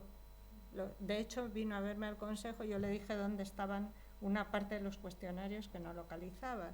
Y nosotros más o menos sabíamos por dónde andaban, porque algunos herederos habían acabado, de hecho, en manos de los encuestadores que habían elaborado aquel tomo de los 75 mapas. Y algunos herederos se despreocuparon o incluso vendieron los materiales, otros los guardaron muy bien y los custodiaron muy bien. Pero el caso es que entonces empezó a colgar materiales en bruto en la red. Y cuando se cumplió el centenario de la Junta para Ampliación de Estudios, en el año 2007, el Consejo se planteó la posibilidad de publicar, de recuperar el ALPI. Y bueno, no les cuento todas las cosas porque fue muy complicado, pero al final hicimos un equipo en el que el Consejo recuperaba los cuestionarios, las hijas de Rodríguez Castellano donaron todo el fondo de su padre al Consejo, Xulio Sousa, que es mi colega gallego con el que trabajamos en el ALPI, nos consiguió los materiales gallegos que estaban ya en el Instituto de Lengua Galega digitalizados, localizamos el resto de los cuestionarios y nos pusimos en marcha. Entonces hicimos un equipo en el que al principio estuvo David Heap, después ya se desvinculó porque no elaboraba materiales, ¿no? Y hemos estado trabajando y seguimos trabajando, Inés Fernández Ordóñez y yo coordino todo porque los materiales son del Consejo. Inés Fernández Ordóñez y yo somos las que coordinamos los equipos que no se ocupan ni de catalán, ni de gallego, ni de portugués, y luego tenemos María Pilar Perea de la Universidad de Barcelona, se ocupa de los materiales catalanes, Xulio Sousa de los materiales gallegos y João Saramago de los materiales portugueses. Y hemos trabajado informáticamente porque, claro, publicar esa cantidad de materiales en papel es inimaginable. Los mapas del ALPI son así de grandes. Y el pobre Navarro Tomás decía al final, después de publicar los capítulos lingüísticos de la península ibérica con los 75 mapas, que se dejaba los ojos viendo la transcripción y que ya contenía entonces 80 y muchos años, ya no podía trabajar materialmente con aquellos mapas de esas dimensiones, ¿no? Entonces decidimos hacerlo todo en soporte informático y de hecho está todo informatizado y hemos volcado en la red solamente 100 preguntas y tenemos todo ese material, ya todo el resto lo tenemos elaborado, pero tenemos un problema con la cartografía que habíamos conseguido porque, bueno, pues por problemas técnicos relacionados con la informática, Adobe decidió desmontar Flash que era el sistema con el que los informáticos habían hecho nuestra aplicación de cartografiado, y ahora tenemos que clonar nuestra aplicación, volverla a reproducir con otro tipo de actualización. Bueno, no les cuento mi vida, que en ese sentido yo soy muy defensora de los atlas en línea. Pues por ejemplo tenemos el ADIM, tenemos el ALECMAN, tenemos todo, el ALPI. Yo he defendido enormemente que teníamos que informatizarlo todo y ponerlo a disposición de la comunidad científica, pero nos está dando muchos quebraderos de cabeza la parte informática porque es enorme. Pero yo creo que saldremos bien parados en esto. Bueno, antes has dicho, efectivamente, ahora eres profesora de investigación, bueno, vinculada a Donorem, ya, en el CSIC, pero has comentado que tus inicios fueron como profesora de la Complutense, ¿no? Yo quería, ¿cómo al final te dedicaste, por qué elegiste el camino de la investigación, si fue algo casual, y si echas de menos la docencia, que sé que alguna vez me has comentado, de hecho, vendrá el año que viene al máster, con lo cual esa parte de la docencia, pero bueno, no sé si esa dualidad que muchas veces tenemos los profesores. Pues bueno, yo ya he contado un poco cómo empecé, o sea que empecé con una beca en el Consejo de Investigaciones Científicas donde investigaba, pero al tiempo daba clase en la Complutense, y en la Complutense di clase oficialmente durante 9 años y fui profesora titular. Pero en el 87, cuando ya era científica del Consejo también, yo tenía las dos titulaciones. Por un lado era profesora titular en la universidad y por otro lado era científica titular en el Consejo. Y yo aspiraba a mantener las dos cosas porque siempre me gustó mucho dar clase. Y de hecho daba mis clases, y daba no solo mis clases, sino también muchas de las clases de don Manuel Alvar, porque Alvar era profesor primero en la Sorbona y después fue catedrático también en Albany, en Estados Unidos, en la Universidad de Nueva York, y se solía ir desde Semana Santa hasta el Pilar, pasado el Pilar. Con lo cual yo tenía todos, alumnos he tenido todos los que he querido y más, y además me he llevado muy bien. Y luego dábamos un seminario de geografía lingüística en el Consejo, que lo daba yo, y esas cosas. Pero en el 87 el gobierno de Felipe González decidió, yo creo que con buen criterio, que no podíamos ocupar 2 puestos oficiales, digamos, aunque solo cobrábamos 1, pero no podíamos ocupar 2. Y entonces, ante la disyuntiva, yo elegí quedarme en el Consejo y dar clase cuando me invitaban o cuando podía y tal. Y siempre he tenido muy buenos alumnos, estoy muy contenta, sí. Muy bien. Pues, de hecho, por ejemplo, que tenemos aquí muchos estudiantes, ¿de qué manera animaría a los estudiantes para que se dediquen a la investigación? Que muchas veces nos cuesta a los profesores que pues, inculcarle eso, ¿no? La investigación, ¿no? Porque es difícil, ¿no? Quizá... Pues yo les diría que como en todo en la vida, es un lujo poder trabajar en lo que te gusta, ¿no? Y que eso no tiene precio, o sea, que es, trabajar en algo que de verdad te gusta merece la pena, pero también no sería honrada si no dijera que la carrera investigadora es una carrera durita, difícil. No es fácil ser investigador en este país y menos en humanidades, menos, porque, bueno, es así, hay más dificultad, la hay para toda la investigación, las hay para todo. Y ayer comentábamos con Gonzalo, te pasas la mitad de la vida pidiendo proyectos de investigación para tener recursos para poder investigar. Y luego te pasas la otra mitad de la vida justificando los dineros que te han dado para poder investigar, o sea que... Y luego tienes problemas con la informática inesperados y no tienes un respaldo detrás y tienes que volver a buscar financiación extraordinaria y tal. Entonces es verdad que es muy bonito investigar, pero es verdad que también es duro y hay que estar un poco preparado para eso, que no vale que te cuenten que todo es fácil y todo es bonito, porque no es verdad. Pero bueno, tiene su parte que compensa. Yo estoy satisfecha.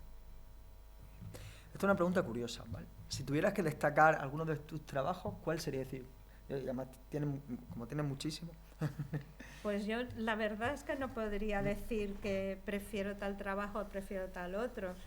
Yo creo que uno hace lo que puede dentro de lo que quiere, y yo estoy contenta con lo que he hecho. Podría haber hecho otras cosas mejor probablemente, pero yo estoy satisfecha con lo que he hecho. Pero también es verdad que hay dos tipos de trabajo. O sea que, por un lado, quizá como aportación a la comunidad, los trabajos que son de atlas, o sea, el publicar materiales en bruto que los demás puedan trabajar sobre ellos sin necesidad de haber hecho tu trabajo, que para eso lo has hecho tú antes, y dejarlo ahí y a disposición de cualquiera, pues eso es muy importante desde mi punto de vista, porque yo ahí sí que defiendo, ves, es una ramificación de la cuestión de las aplicaciones informáticas que yo no comparto.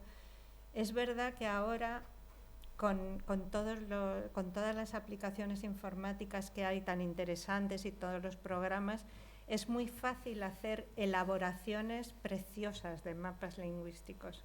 Y entonces, últimamente hay una tendencia a publicar trabajos elaborados con mapas coloridos y con áreas, con tal, pero eso no debe alejarnos de la publicación de materiales en bruto. Publicar materiales en bruto es fundamental, porque si ya publicamos los materiales elaborados, publicamos lo que a nosotros nos interesa trabajar, pero no sabemos lo que los demás, dentro de 5 años, dentro de 20, dentro de 100, lo que a los demás les puede interesar trabajar sobre aquellos datos. Y en cambio eso es realmente eso es más, desde mi punto de vista, socialmente es más generoso. Y luego, evidentemente, uno disfruta mucho de los trabajos ya de elaboración, que es la segunda parte, ¿no?, de lo que hacemos, de lo que tú has elegido investigar hasta el final, no solo publicar materiales, ¿no? Luego, también te has dedicado a la gestión. Es decir, Sí. Eso, has sido directora del Instituto de Lengua, Literatura, Antropología, directora del Instituto de Lengua Española, es decir, más cargo de... Y luego, además, incluso has sido vicerrectora. También, no sé, a lo mejor hay gente que no lo sabe, pero has sido vicerrectora de enseñanza del español y otras lenguas de la Universidad Internacional Menéndez Pelayo, ¿no? Porque muchas veces la gestión es una cuestión como menor, incluso a veces mal valorada, ¿no? ¿Qué ha supuesto para ti la gestión, ¿no?, en este aspecto, ¿no? Bueno, y también fui coordinadora de Filología y Filosofía de la ANEP durante varios años, que eso también es un trabajo brutal. Pero, bueno, yo creo que la gestión es verdad que te quita mucho tiempo. Vosotros lo sabéis muy bien, los que os habéis dedicado a la gestión. La gestión te quita mucho tiempo de investigación, mucho tiempo que podría haber aprovechado de otra manera. Pero también, por lo menos yo pienso que es una obligación moral. Si tú estás realmente integrado en el sistema, que nunca es perfecto, pero si tú no colaboras en que la maquinaria funcione como debe funcionar, luego no te puedes quejar. O sea, yo he hecho gestión como quien hace un servicio público. O sea, yo creo que hay que hacer gestión cuando es necesario y cuando tú puedes aportar algo. Y no me arrepiento de haberla hecho. Quizá un poco demasiado larga en puestos directivos del Consejo, pero bueno, es mi casa. O sea que... Muy bien. Y ahora pasamos a esa faceta tuya divulgativa, eso que ahora llaman transferencia. Ahora eso se llama transferencia. Sí. Y claro, tú empezaste a hacerlo pues antes de que a eso se llamara transferencia. Sí. Que yo creo que es muy necesaria. Es decir, yo creo, y siempre, yo eso lo hablamos mucho, incluso en el departamento, cuando nos tomamos un café, decimos qué importante es que en la lengua española divulguemos de alguna manera, devolvamos a la sociedad pues eso que a veces solo está recluido para los investigadores, más allá de los artículos de investigación, ¿no? Bueno, pues yo creo que aquí todos conocemos, sobre todo ahora está con el espacio de Palabras Moribundas, no es un día cualquiera, pero incluso antes estuviste también en Radio Exterior de España, ¿no? Bueno, llevas ya muchísimos años en esto, ¿no? Bueno, ¿qué te aporta? Y cuéntanos un poco de tu experiencia en este tipo en esta faceta divulgadora, y qué te aporta todo Bueno, esto. pues yo pienso que la investigación, que es estupenda, en cambio nos recluye de alguna manera. Estamos en un círculo cerrado, como Damas Alonso decía, el severo círculo de las revistas científicas. Es verdad, cuando él hizo el estudio ese de la Andalucía de la de dialectología pintoresca, que es una preciosidad de trabajo, él decía que lo había hecho para salir del severo círculo de las revistas científicas y para hacer que los andaluces cultos se interesaran por las formas de hablar populares de su país, digamos, ¿no? Bueno, pues es un poco eso. Es que nosotros, claro, según las exigencias además que tenemos para justificar la investigación, los exenios que tenemos que pedir, todas esas evaluaciones a las que nos someten para darnos proyectos de investigación y eso, solo tienes que publicar en revistas de referencia, en los círculos cerrados de nosotros mismos, ¿no? Y al más alto nivel, con lo cual todo eso se queda ahí y no pasa, no permea hacia abajo, hacia la gente normal. Y entonces, bueno, a mí la verdad es que lo de la radio me vino dado, yo no lo busqué. José Manuel Blecua, cuando, pues hace ya muchísimos años, no me acuerdo cuántos, me pidió que hiciera en Radio Exterior un espacio sobre variedad en un programa que se llamaba Un idioma sin fronteras, me acuerdo. Y ahí aprendí yo, bueno, yo no sabía nada de aquello, y entonces me iba al centro que tienen de documentación a oír cintas con distintos acentos y ahí aprendí a medir. De aquí a aquí, este ejemplo me sirve para el guión de no sé qué. Bueno, era muy graciosa aquella historia. Y luego,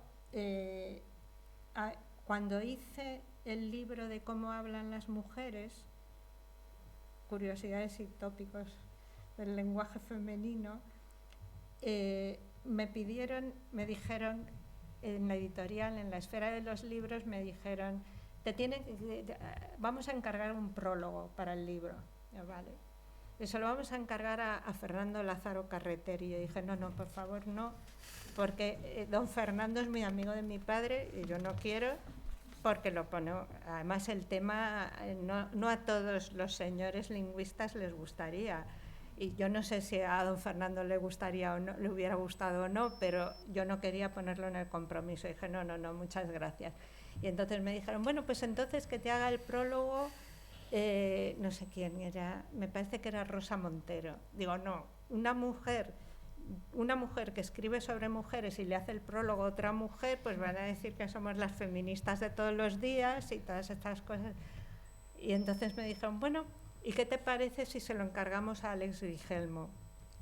Y yo a Alex Guillermo no lo conocía de nada, pero lo leía en El País de vez en cuando y tal, y dije, vale, pues encargástelo a Alex Guillermo. Y Alex me hizo un prólogo estupendo y le gustó muchísimo el libro, y Pepa Fernández, que lo conocía, me hizo una entrevista en la radio.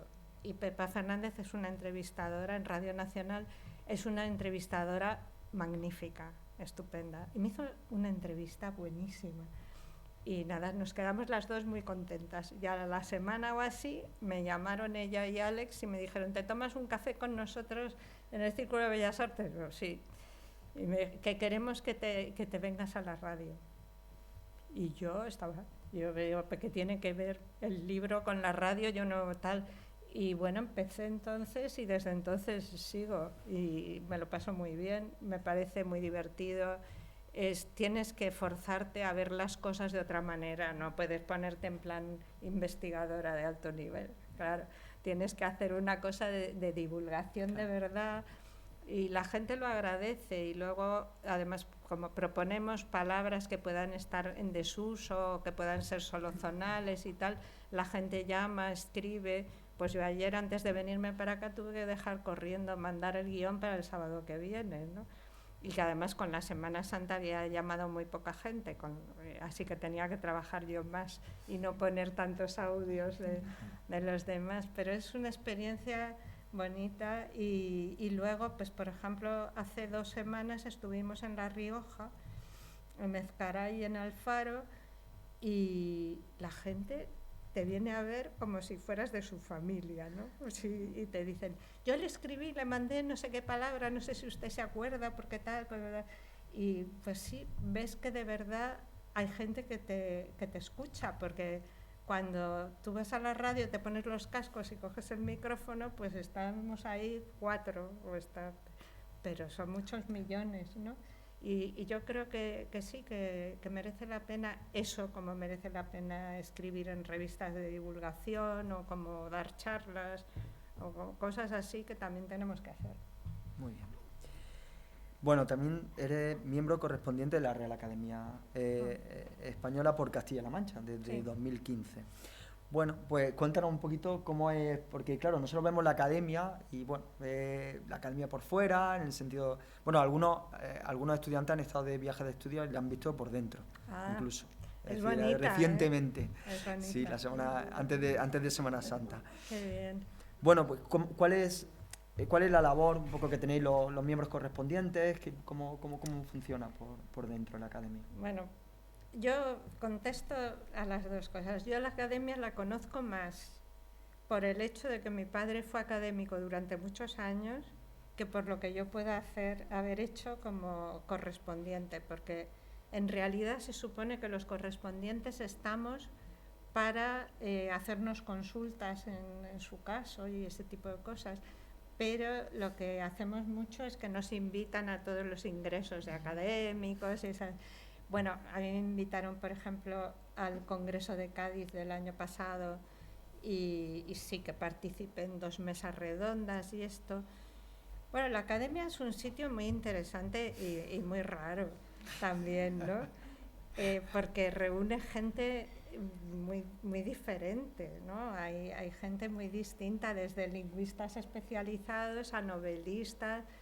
En tiempos había también siempre alguien del clero y alguien del ejército, que ahora ya me parece que eso ya no funciona así. Y bueno, se hace mucho trabajo en la academia, hay muchos equipos trabajando.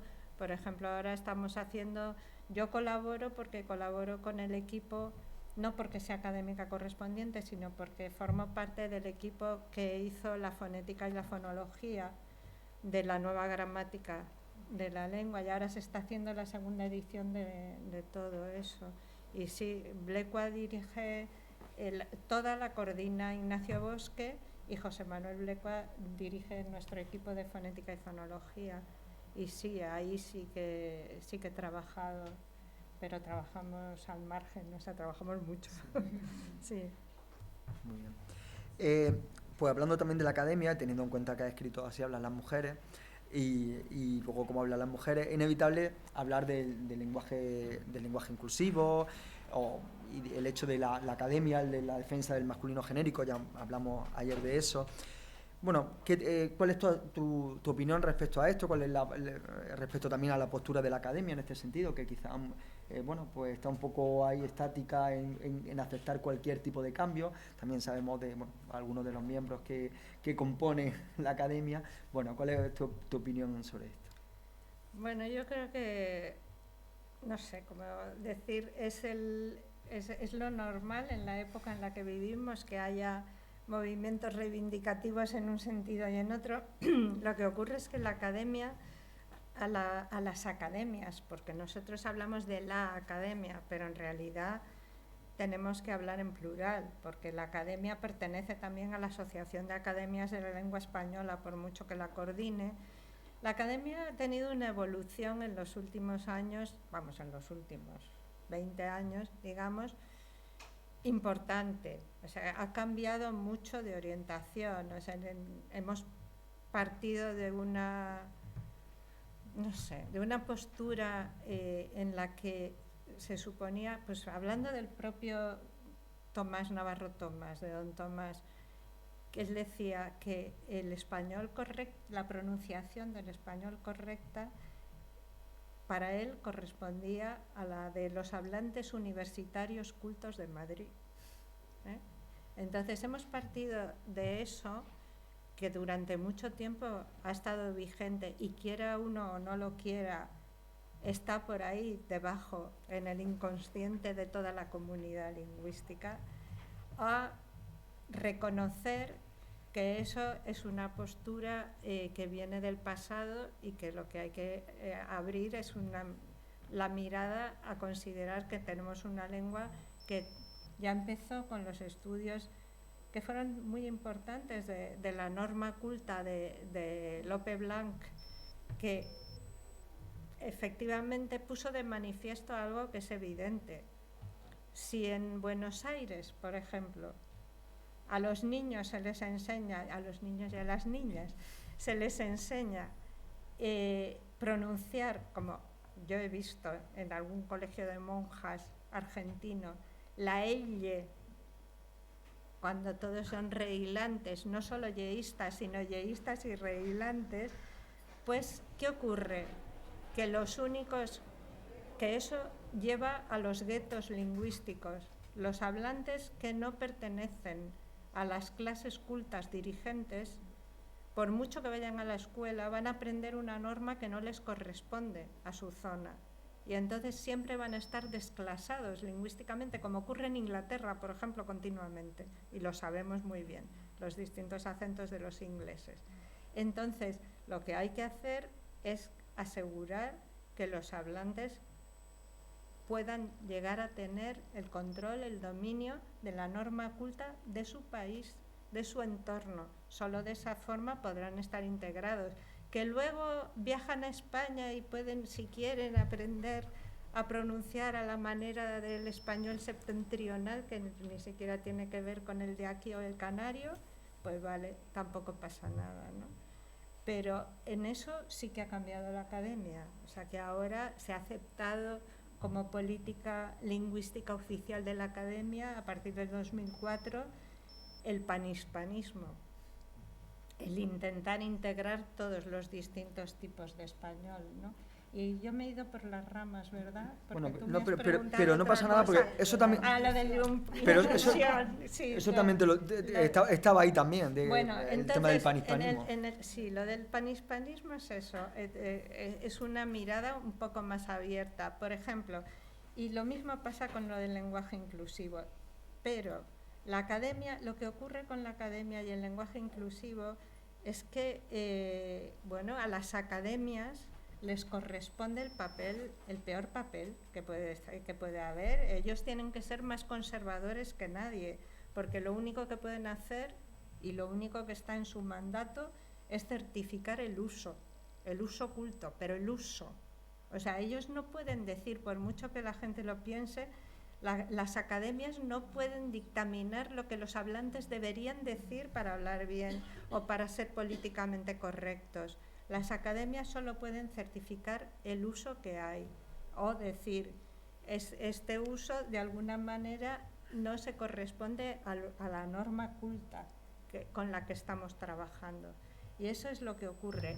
Es verdad que a otras instancias les corresponde lo contrario, o sea, lo de promover, si quieren, usos diferentes, el intentar que el lenguaje cambie por si creen que con ello mejora, digamos, la representatividad o la visibilidad femenina, evidentemente. Ahora, lo de las duplicaciones, llevar las duplicaciones al exceso, como en alguna constitución americana se hizo, resulta ridículo y además muy poco eficaz lingüísticamente. Uno no puede mantener una duplicación ad libitum, a todo un discurso, es imposible, por mucho que uno quiera.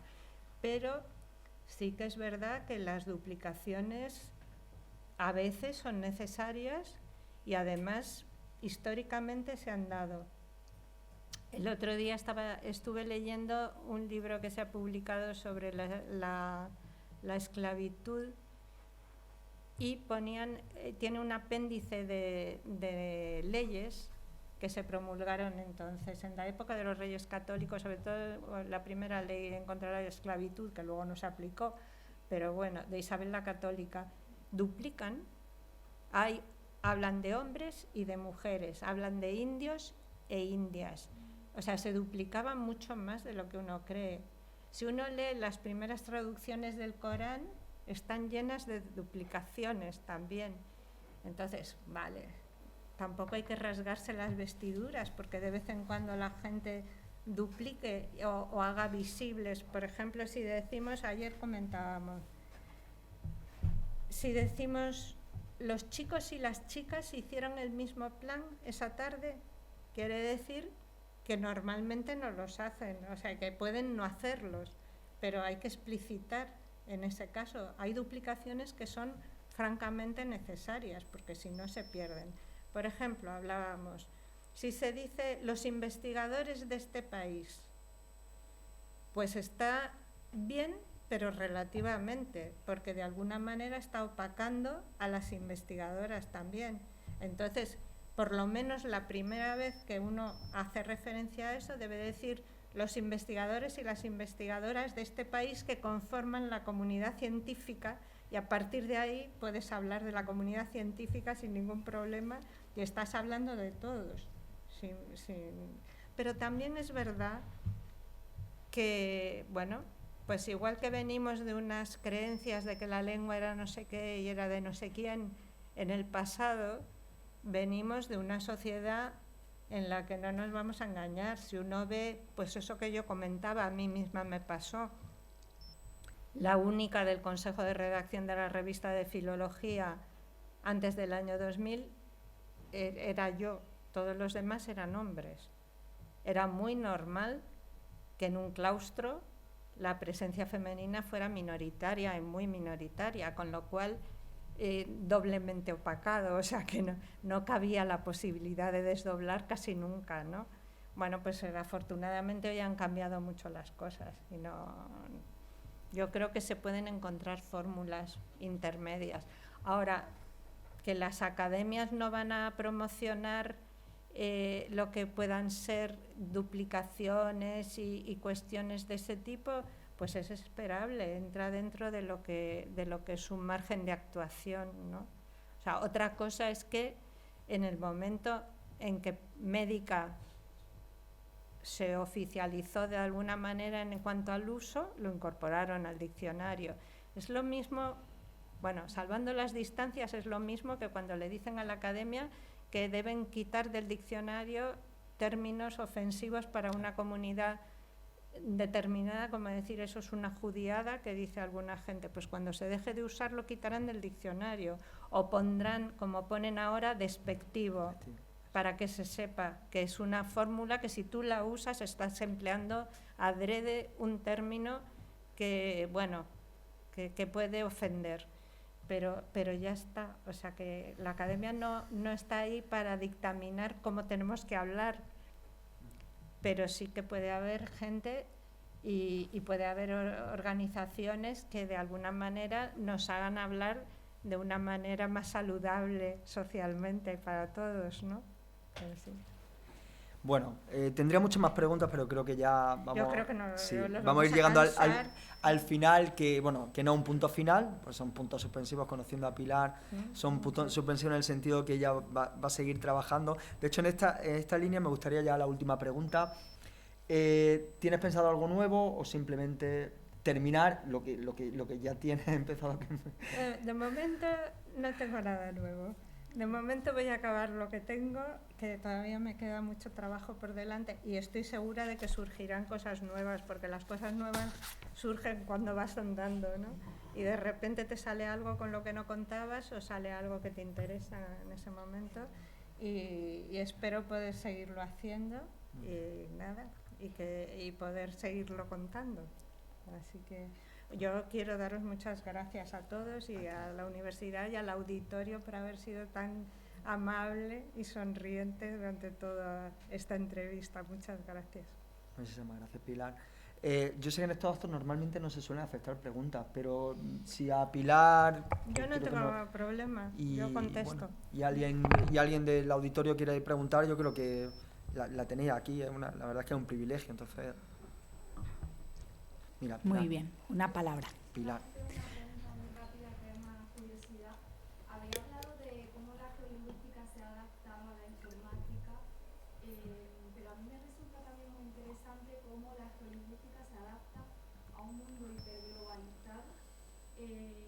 Sobre todo en el proceso de selección de informantes, cómo adaptarse a esos cambios y encontrar en el filtro de selección de informantes qué límites ampliar y cuáles no se pueden sobrepasar. Tienes mucha razón. En realidad, el problema es que tenemos un poco que ver con... Nosotros vamos a ver si lo puedo expresar de una manera sencilla. En geolingüística tú sabes que lo que hacemos siempre es mantener una parte del cuestionario, se mantiene la misma desde 1902, que se publicó el primer tomo del Atlas Lingüístico de Francia, hasta hoy, para poder comparar mapas, que es una de las cosas más interesantes que se pueden hacer, que es hacer estudios comparativos para ver cómo ha evolucionado el lenguaje con los mismos materiales, ¿no? Pero también es verdad, podemos hacer eso con algunas cosas, pero no con todas, porque la sociedad ha cambiado profundísimamente. Es que, bueno, la Andalucía, y Gonzalo lo sabe muy bien y vosotros por ende, o sea que a la Andalucía que entrevistaron, que encuestaron al barrio Llorente y Salvador, y la de ahora tienen muy poco que ver, en realidad. O sea, quedarán cosas, queda la cultura general, pero había sitios a los que había que llegar a caballo en aquella época. O sea, todavía, es verdad, sin ir más lejos, en las encuestas del Alecmán nuestras, lo que tardábamos nosotros en llegar a los pueblos de Toledo, y ahora llegas a Toledo en 20 minutos. A mí a veces me da una rabia porque digo, las tardes que me he pasado yo volviendo de encuestas en un atasco, ¿no? Bueno, pues eso por un lado. Y con los informantes pues pasa lo mismo. Claro, nosotros hemos cambiado, ya no buscamos el arcaísmo lingüístico, que era lo que buscaban un poco al principio. O sea, remontándose a lo que eran las grandes ideas de los romanistas de principios del siglo XX, lo que se buscaba en los dialectos era precisamente los eslabones perdidos que faltaban entre el latín y el resultado románico. Entonces eso te lo proporcionaban las formas dialectales, que no estaban escritas en ningún lado y que habría que haber puesto con asterisco en todos los casos, salvo que ahora las encontrabas, ¿no? Y entonces eso hacía que buscasen sobre todo fósiles lingüísticos, arcaísmos lingüísticos, encontrar una forma no documentada tan fácilmente en los mapas, ¿no? Pero claro, ahora es todo lo contrario. O sea, ahora es un mundo globalizado en el que vivimos. Todo el mundo, o prácticamente todo el mundo, tiene instrucción primaria y secundaria, si te paras a pensar. Entonces, bueno, pues hay que intentar mantener, nosotros intentamos mantener siempre lo que es el informante tipo, que decimos que es el informante rural, que se dedica al campo. Oye, que si tiene estudios los tendrá, no hace falta que haya ido a Vietnam, ¿no? De paseo en las vacaciones o a trabajar, porque es que eso pues nos interfiere lingüísticamente. Pero el informante tipo siempre será comparable al informante tipo de los otros atlas. Y luego nosotros nos podemos permitir el lujo, porque hoy podemos, tener en el mismo sitio informantes que tengan instrucción e informantes que tengan distinta edad. Porque claro, como se buscaba algo arcaizante, lo que buscaban eran personas mayores y personas que no tuvieran instrucción, que hubieran recibido la lengua solo por vía oral de su familia y que no se hubieran movido de su pueblo, con lo cual no tendrían contaminación culta de ningún tipo. Hoy todo eso ha saltado por los aires, con los medios de comunicación y con la instrucción. Pero está bien, nos vamos adaptando. Sí. Gracias. ¿Alguna pregunta? Bueno, creo que ha quedado bien claro para qué sirve un ciclo de este tipo. Hemos hecho historia, o sea, hemos hecho un viaje hacia el pasado, hemos hablado del presente e incluso hemos abordado el futuro. Hemos comenzado, y yo comenzaba retomando la parte de la transferencia, ¿no?, de ese programa de palabras moribundas, y casi que hemos terminado hablando de la transferencia.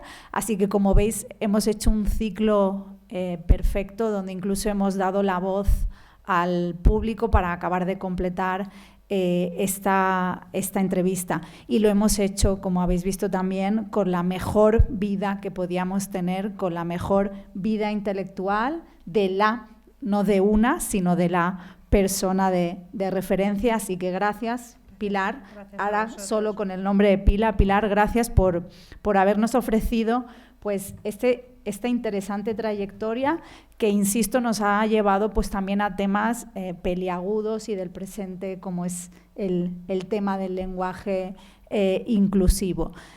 Creo que le podemos dar un aplauso, y con esto pues finalizamos este ciclo, esta intelectual y su memoria. Muchas gracias. Gracias, Yolanda.